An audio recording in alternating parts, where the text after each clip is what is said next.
Welcome to It's the Muppet Show podcast. I'm Heather. I'm Jason. Today we're watching Season 1, Episode 17 with our very special guest star, Ben Vereen. Whoa. Yeah. So this originally aired January 24th, 1977. Nice. So, Ben Vereen. Mm-hmm. I'm guessing my knowledge of him is mostly from Webster. All right. And I kind of remember the Fresh Prince of Bel-Air episode where he was Will's dad. Oh! Yeah, Will's biological dad. Yep. I do remember that. Yep. Yeah, I mean, he's been in a million different things. I got kind of caught up. So he was 30 when he did The Muppet Show. Okay. Yeah. Which is fairly young. I mean, considering a lot of them are like old school performers. Candice Bergen and Sandy Duncan were also 30. They're on the younger side. The only person who was younger than them in season 1 was Twiggy, who's coming up in episode 21. Sure. And then the youngest person overall was, of course, Brooke Shields at 14. But we won't get to her until season 5.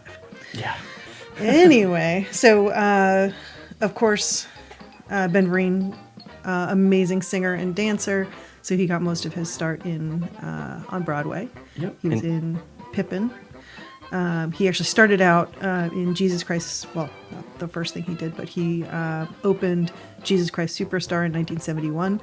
He played Judas, which was controversial at the time, having an African-American play that lead character. Yeah, he got a Tony nomination for that. Yep. And I believe he won the Tony for Pippin. Yep, 1973 he won the Tony. He's been nominated for a bunch of different things. This is the only time he actually won. Right. So he was Emmy nominated for his role in Roots. He was Chicken George Moore. And we were talking about Roots before, because of all people, Sandy Duncan is in it. Right. So this is the second Roots star to make it over to the Muppet Show. Right. And Weird crossover. I'll give you another weird crossover with Ben Vereen having his own variety show on NBC in 1975, and one of the featured regulars was Avery Schreiber. Oh, funny. Yeah. Oh, that's great. Yeah. I kind of want to watch those. And so going on the Roots storyline, he later appeared in 1993 in Star Trek Next Gen as LeVar Burton's father. Right. Yeah. Yeah. Everybody's just hanging out with LeVar. So I guess I'll start tackling some of this stuff here. There's a lot. Okay, so he's had issues occasionally. Yeah. Yeah. Kind of the first one of note in 1981, where Ben performed at Ronald Reagan's first inauguration. Sure. And the performance generated a bit of controversy because the first part of the show he performed in blackface. Which was not the first time he'd done this particular thing. Right. So I was looking into this. So in 1976, he also did the same. It was a tribute to Bert Williams, who was an African-American performer in the 20s. Of course, he was forced to perform in blackface for white crowds. So he wanted to. So Ben Vereen is trying to bring this into the public eye, saying, like, this is how far we've come, but these are the problems that we need to overcome. And he did the performance in 1976, already on ABC for Comedy Awards performance. He did the whole tribute. Yep. Didn't do the follow-up stuff. So in 1981, he was at the inauguration for Ronald Reagan. Yep. And it was televised, of course. So he did this performance, again, an homage to Bert Williams. Johnny Carson introduced it and explained what he was doing. Sure. But ABC cut it. Right. Halfway. So basically, from what it sounds like, they saw the blackface, got scared, and cut it. So not the joke, but the message didn't land. Yeah. Because the viewing audience didn't get to see that it was actually meant to be a critique of the Republican civil rights policy at the time. Exactly. So ABC got to the end of the blackface performance, claps, Reagan smiling and laughing, to the television audience. It just looked like he was to quote somebody else, shucking and jiving for a gleeful white crowd. Yeah. And then ABC didn't play the second part, and the second part was like the political commentary. And Correct. they probably would have cut that anyway. They probably knew what was coming up because Yeah. they had already aired that homage 5 years prior. Right. And They they're knew like, what was coming. we're good. We're Right. not going to let you stay your message. So maybe something a little bit less defendable.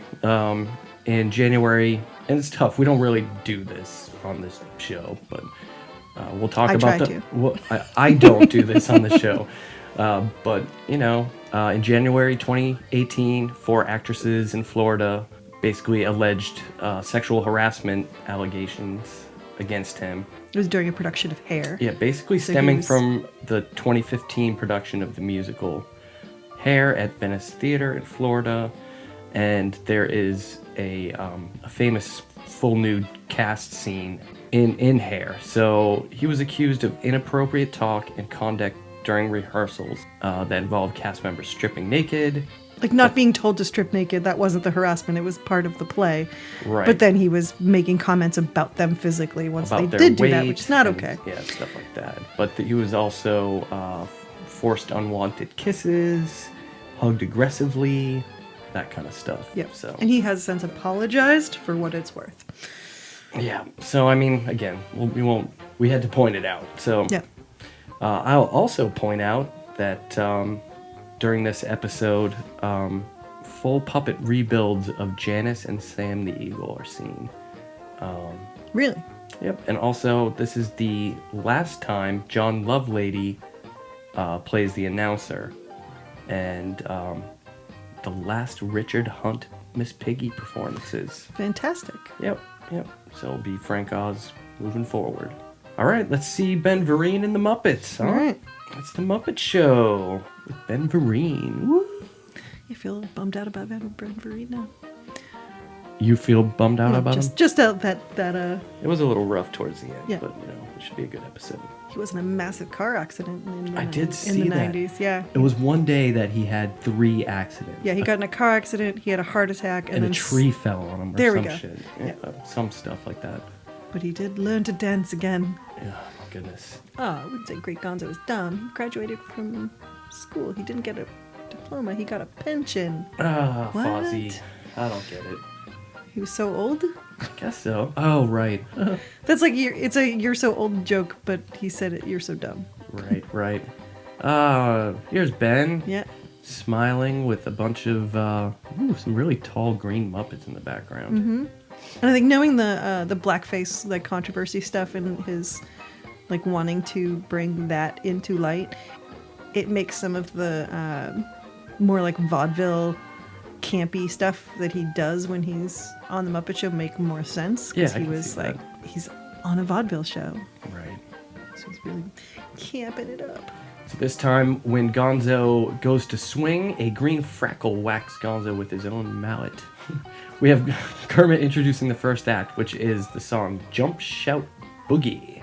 We got a 2-headed singer here. We got Rolf on piano, and we got a bunch of people dancing away. Mm-hmm. So this song is a Barry Manilow song, actually, from 1976. Off the album This One's For You. So the lyricist for this song was Bruce Sussman, and he went on to do some Don Bluth films, Pebble Penguin and Thumbelina. Fascinating. They're really jamming out. They really are. Ben was like Ben Vereen comes in at some point. Yep, and Well, like appears. yep. Rolf introduces Ben, and he does. He kind of materializes on the top of the stage here, and he is really dancing away here. Wow, cool moves. Rolf is smashing that piano. He's not doing a lot of footwork. He's doing a lot of like cool hand movements. Yeah, he's kind of hand jiving, I guess. Okay. I'm like, is that what that is? I don't know. I don't know the professional dance terms for it, but it is that kind of like vaudevillian, like very over the top dance style. Some nice pants. So we cut to Statler and Waldorf, and Waldorf claims the show is starting to grab him, and indeed a huge pair of orange fuzzy hands grabs him. Which for a second looks like a really nice boa. Yeah, it wasn't though. Okay, and we're backstage now, and Fozzie's got a little prop comedy thing going here, and he finds the Marvel of the magician's magic box, and he goes inside, despite Kermit warning him not to. That looks like the box that Robot Kermit arrived in. Oh my god, it does. Yep. It's a really cool looking green box with a round circle in the middle that Fozzie is talking out of. The door shuts because it's a trip box, and he's stuck. Fozzie's stuck inside, and Marvel the magician can't help because he's in Toledo. Sure. So we have Kermit introducing the next act, which is Ben's next number. But Crazy Harry sets off some explosions in the balcony. And Kermit says there's nothing like starting off with an explosive number. Mm-hmm. Because tonight's guest is real dynamite. So we got double explosions. Yeah. Spoiler alert, there's an explosion. Right. I think it's triple because there's a short fuse joke coming up here, too. Mm-hmm. Oh, because Ben has a short fuse. There it is. Yep. Great. We haven't seen Crazy Harry in a few episodes, I don't think. Nope. He's not always blowing stuff up. So we open enjoy it. On our next number, which looks to me like a blown out Sesame Street. It does look like it was simplified Sesame Street. But taller. Larger, yeah. Yeah. So we have Ben in a great snappy looking outfit here. Yeah, that straw hat's real nice. Yep, singing the song Mr. Cellophane from the musical Chicago. A pretty popular song and a pretty popular musical, obviously. Mm-hmm. Yep, and this then plays on that, like, again, vaudeville, because it's Chicago on stage. Yep. The music was by John Kander, and the lyrics by Fred Ebb. Bob Fosse's involved too, so fantastic dancing. Mm-hmm. I could watch Chicago. Yep. It is a slick song. Yeah, the story of Chicago is a satire on corruption and the administration of criminal justice. Yeah, imagine that. So he's acting out the Mr. Cellophane character here. Because he's overlooked. Mr. Cellophane, because nobody can see him. Right. Hence why he's kind of dancing amongst all these Muppets. And they're paying him kind of no mind. Zero. Even though his moves are amazing. He's got I like the funky robot he's kind of doing there. Mm-hmm. I don't know if that's the technical Fosse term for that, but... Funky robot on 3, 2. Shaking your butt. Oh, and then sad. Oh, sad. Wow. Yep, he's got great There's moves. So many emotions. Like, he just went through like 5 different emotions walking down the stairs. Yeah. With his body. Very expressive. And yeah, I love the set for sure. Mm-hmm. Wow. Very what is it, like, I don't even know what you call that. Like on your knees, sort of. Just that belting it out. Yeah. Like begging. Yeah, begging for approval. Yeah, is that ride? Yeah. And nobody pays him any attention. No. Kind of funny we talk about like the guest stars like interacting with the Muppets a lot, and this is like he sort of interacted with them perfectly by not interacting with them whatsoever. Right. And the Muppets, and he just disappears into the... Because he's Mr. Cellophane. Yeah. Statler and Waldorf suggest that guests that come on the show should get combat pay. So we're backstage here, and Kermit is trying to break Fozzie out of the box with a hammer. He's ruining the good paint job. He really is. And Fozzie feels bad because he feels the show is going to be ruined now because the show is going to obviously have to be canceled if he can't do his act. Mm-hmm. And Kermit has another solution that, he just gets another comedian instead. And Fozzie doesn't like that. Nope. He's got a good groan. Yeah, and the box is cool. It is really cool. You're going to build one of those, aren't you? Yeah. And we got a Muppet News flash here. And the reporter reports on Mr. Cosgrove, who tried breaking the world record in flagpole sitting. And unfortunately, he passed away in the process. And his wife announces that she will fly him at half-mast for 10 days. I was like, how do they make that funny? Oh, they did make it funny. Good they job. Didn't, did they? That's kind of sad still. There's a punchline still. Ha. Wow, kind of a longer news flash, too. It is, Not really a flash. It's full segment. In made memoriam. up for the minute news flash from the last episode. Oh, right. So we're at the dance. The Rolling Stones visit them. I picked up a hitchhiker the other day. This is George and Mildred Janice asks Zoot if he likes bathing beauties. He says, I don't know. He's never bathed one. Kind of weird. Yeah. Oh, this is kind of the best punchline. You know, my cousin was seen last week on TV by 30 million people. And because they're pigs, he was seen on TV because he was a football. Yeah. Yeah. We got some body horror with whatnots, with their eyes attached, being stuck to each other because they were dancing so close. We have this really screechy Muppet, the loud Muppet, saying she was gonna do. She wasn't approved for a TV spot because of discrimination, but really her voice is just horrific. Right. And here we go, the punchline of the evening here. Did you know the Rolling Stones were here tonight? Janice says, and then we have some Indiana Jones-esque boulders rolling through the dance floor. Is it the UK spot with Rolf? It is. And this time they're doing Für Elise. Für Elise, which is, of course, a song by Ludwig von Beethoven. I can't believe that. So there's a candelabra on the piano that's actually on fire. Yeah, lit candelabra. That's wobbling right above a fur-covered puppet. Yep. And, yeah, he's really rocking it. Yeah, so you got it with Beethoven. It's like, does it fall off? Are we gonna light Rolf on fire? I don't think that's the bit. But wow, this has got to be one of the older songs on the Muppet Show. Yeah. Being composed in 1810, being published in 1867. I guess there's some controversy, not controversy, but people wonder who the piece was actually written about. Going for it, Rolf. Yep, there's at least 3 or 4 different people that, suggested that Elise may be about. Anyone I know? No, just some crazy German names. Some crazy German broads. But yeah, a cool song. It's really for his dog. That's why Rolf was playing it. He knows. Yes. Beethoven's dog, Elise. Yeah, right.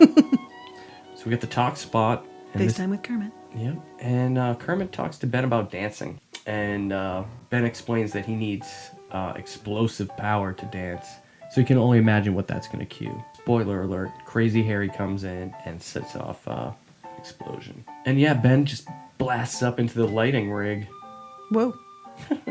They seem to have a good rapport. Ben has not blasted into the lighting rig yet. Yes. There he goes. Oh my gosh. Yep, he's just dangling there. I like his purple artfully. I like his purple shirt. But he's artfully dangling. He was artfully dangling. Statler and Waldorf having a tea break. Yep. Oh, but he just knocked his teacup off. A literal tea break. Oh, that's... So we're backstage again, and Fozzie is still stuck. In the cool box. Yes. And Fozzie remarks that a Muppet Show without Fozzie Bear is like Gilbert without Sullivan, Ham without cheese, Polka without Hauntus. Or the Candice Bergen episode. And Kermit asks what a polka is when Miss Piggy and George the janitor... George the janitor. Yeah, what's the polka? Yeah, when Miss Piggy and George the janitor come in and they're dancing to polka. Veterinarian's Hospital. What's she doing? What is she doing? So she just has all of these strange tools. Yeah, Piggy had her snout in this snout clamp. I don't know what piece of equipment it was. No. I don't think it was good. Mm-mm. Yeah. And, oh my god, look at who the patient is. It's George. Oh no. He's facing the other way. Usually they have their head on the other side. That's true. And he's not even sure how he got into this sketch, actually. And take it easy, George. Yeah. The sinking German joke. Oh, right. The patient is sinking. I wonder what he's thinking about. Oh, no. Yeah, a lot of one-liners in this one. Oh my god. Ralph, of course, keeps just smashing George in the guts. What seems to be the trouble? I keep breaking out in a cold sweat. What? I don't know. Pensophobia? Oh my god, these jokes are awful. Yeah. You've dedicated yourself to saving lives. This week I've saved 6 lives by operating. No, not by operating. Yeah. By not operating. Yeah. Wow, they're just cranking the jokes back to back on this one. Wow. George asks if Rolf has a license. Every dog has a license, of course. He has a license to practice. The bongos. Oh my gosh. And he indeed puts his bongos right up on George's stomach. And George is, oh my God, struggling in pain. And there's the last narration by a love lady. George apparently has passed away. Man. Well, hopefully it's just he's just passed out, but Yeah, okay, he's yeah, just he's passed out. This is he's not back. where we get Beauregard. Beauregard. Yeah, Wow, this that's isn't hard. how. Whoa, a talking house sketch? Yeah, we haven't seen them in a bit. That's good. I'm glad. This time, one house tells the other of his uncle's fondness for the poet Edgar Guest's because he's a guest house. God, the talking houses they'll be leaving us soon. Hilda and Ben. Yep, in the blackout segment, Ben tells Hilda he's getting a big charge from the show. Man. What does the big charge bring in? Crazy Harry again. Right. A lot of explosions. And Ben hanging from the lighting rig again. Yep, he loves that lighting rig. He likes to show off his physique. Okay, quickly, I gotta talk about it. We've got Wayne and Wanda coming up here because we have Sam the Eagle, and they're doing the song I'll Know. And it's from Guys and Dolls, the 1950 Broadway musical, with music by Frank Lozier, who also brought us the Hans Christian Andersen musical. And this time Wayne is singing to Wanda. Another lady walks by, and Wayne follows the other lady. Wanda is furious. Does the scrunch face. 28 seconds. Nice. That was a longer one. It was. Okay, so we're backstage, and this time Hilda is trying to comfort Fozzie. He's still in the box, but this time, she shuts Fozzie shuts the little peephole on Fozzie. Yeah. And Kermit then tells Fozzie he can go on and do his bit after all. They don't need to cancel the show. He can still go on in the box. Mm-hmm. That's very nice of him. Oh my God. The Muppet Show's own great comedian. Here he is, feeling a little, quote, cagey tonight. He's not in a cage, it's a box, but I guess that it works for the fun. Still the master of mirth, Mr. Fozzie Bear and two tuxedoed pigs roll the box out for him. I love it. I have to note that Fozzie's hat is on top of the box. Yeah. That's the funniest. To me, that's the funniest part. So, Fozzie's just doing his act out of the box here.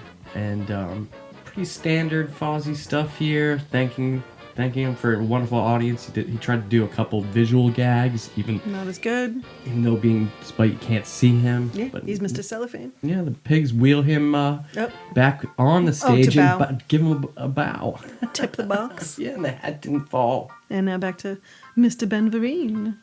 That's right. So this Muppet here is Droop. It's a green frackle named Droop, and he looks like his name implies, right? He looks like a droopy fraggle for sure. Well, he looks like an aardvark. He looks like a green furry aardvark. Yep. And they're singing the song "Pure Imagination," and it's This kind of also like has a Sesame Street vibe to it. It looks like the top of where Big Bird's nest is, Yeah. on top of that rooftop. Mm-hmm. Well, no, because sometimes Big Bird's nest, it's the building where Big Bird's nest is. Yes. So whatever building that is. Tell us about Pure Imagination. I don't have too much about it.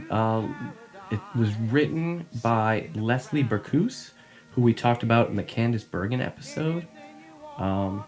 They did he did the song "Look at the Face," "Look at That Face," where they were painting Candice. Mm-hmm. For some reason, it reminds me of Willy Wonka. Well, they were the Willy Wonka guys. Yeah. No. The song reminds me of Willy Wonka. Right. The people who wrote it were the Willy Wonka guys? Yeah. Oh, okay, that's what. Yep. I thought it was in Willy Wonka. I think it was this one in. Let's pause for a moment. It's all right. It's a long song. It's a nice song. Mm-hmm. Oh, so they bring in this weird. Oh, the overlay? Yeah, the Early fiery? really bizarre angle where they're kind of looking over Ben's shoulder up into the sky, where we have a overlaid Muppet dancer, very stringy looking Muppet, Did you find out about Pure Imagination? Normally I have a little bit more about it. Oh, Muppaphones. The Muppaphones are now flying in the sky. Yeah. Yeah, sorry. This is the song that Willy Wonka sings as he welcomes them into the chocolate factory. Okay, of course. I haven't watched that movie in a really long time sober. Yeah, it would be good to see that again. It's really trippy. So this is actually kind of, despite it's Forsyth's bird. Oh, right. Forgot his first name. Bruce Forsyth's dancing partner. Oh, Gawky Bird is in the background. Yep. Yeah, and this is the mating. Those are the Muppaphones, yeah. And I forget the mating Womp ones. womp. Yep. So that was good. Yeah, I forgot about that outfit. Oh, he's in a nice, what is this? Straight brown tuxedo, velvet right? tuxedo. Yeah, he looks great. It's real good. And Kermit's welcoming Fozzie got out. Fozzie, who's finally out of the box here. We keep calling it a cage, but it's not. Not a cage. I guess if you're stuck in it, it's a cage. Right. If it's just standing there, it's a box. Right. And Ben just says he thought this show was dynamite, and of course, boom! Why has he not learned anything? Spoiler, blows up. And you can tell it was shot on film, because every time they do the explosion, that flash? Yeah, just can't handle it. So wow, great. This is a frantic Muppet mob. That was a frantic Muppet mob for Ben Vereen. So what'd you think overall? I liked it. Yeah, I did too. There was a lot going on. Yeah, there was. Some good music, some great dancing. I like that they had this explosion through line that really wasn't over the top. Weirdly, it wasn't the focus. Just happened to explode a lot. Right. There was a lot of there was the backstage line going. There was the explosion line going. Yeah, I want to watch Chicago. Statler and Waldorf are on fire. Yeah, their pants are on fire. So, geez, that was awesome. Do you know who's next? I've completely forgotten. Phyllis Diller's next. Not only is Phyllis Diller next, but our friend Mickey and Leo are next. Yeah, we brought in some very special guest stars of our own. Yeah, for the next 2 episodes, we're going to have guests. It's very exciting. But until then, thank you for joining us. For more It's the Muppet Show podcast, check us out at itsthemuppetshowpodcast.com. You can also listen and watch full clips with us on YouTube at /It's the Muppet Show podcast, where you can like and subscribe. Like and subscribe. You can hear us on all major podcast providers. Stitcher, iTunes, Apple, that's the same thing. Google, Anchor. I'm just saying words now. Wherever you can find podcasts. Rate and give us comments there. Follow us. You can also write in with comments or questions at MuppetShowPodcast@gmail.com. Oh, we can't wait to hear from some people there. Write in. It'd be awesome. Yeah, just see you next time.